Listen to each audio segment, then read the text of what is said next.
வணக்கம் நேயர்களே, இது channel G. Welcome back to another episode. இன்றைய நிகழ்ச்சியில் தேவ மூலிகை எருக்கு கணபதி வழிபாட்டில் கடையிலும் விற்கும் பொருள். எருக்கு ஆண்டவனை வழிபட அஷ்ட புஷ்பங்களில் ஒன்று. எருக்கு ஆள்மிரட்டி என சொல்லும் அதிர்ஷ்டம் தரும் மூலிகை. எருக்கு விரோதிகள் எதிர்கள் விலக வேண்டுமா? விவரமாக கேளுங்கள். ஹோமத்தில் எருக்கு சமித்து இலையை எரித்து புகையை நுகர்ந்தால் இனி இல்லை ஆஸ்துமா தொல்லை என மூலிகை மருத்துவம் சொல்கிறது. செடி முழுவதும் தரும் பால் மூட்டு வலிக்கு மருந்தாம்.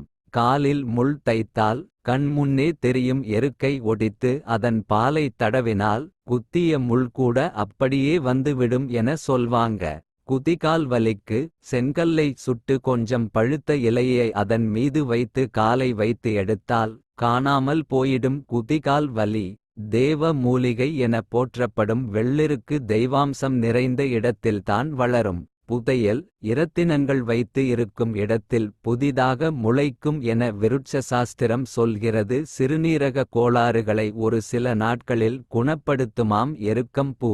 பாம்புக்கு எதிரியாம் எருக்கு. பரமசிவன் கழுத்தில் இருக்கும் பாம்புக்கு பிரார்த்தனை மலராக இந்த அஷ்டபுஷ்பமாக பிரயோகிக்கப்படுகிறது எருக்கு. நீர் இல்லாமல் கூட 12 ஆண்டுகள் நிலத்தில் வாழும் தன்மையது எருக்கு. எருக்கின் மீது வேண்டாம் வெறுப்பு.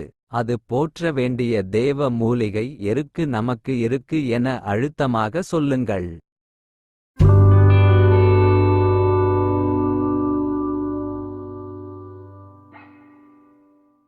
உங்கள் சானல் ஜியில் தினம் ஒரு நிகழ்ச்சி ஒளிபரப்பாகி வருகிறது.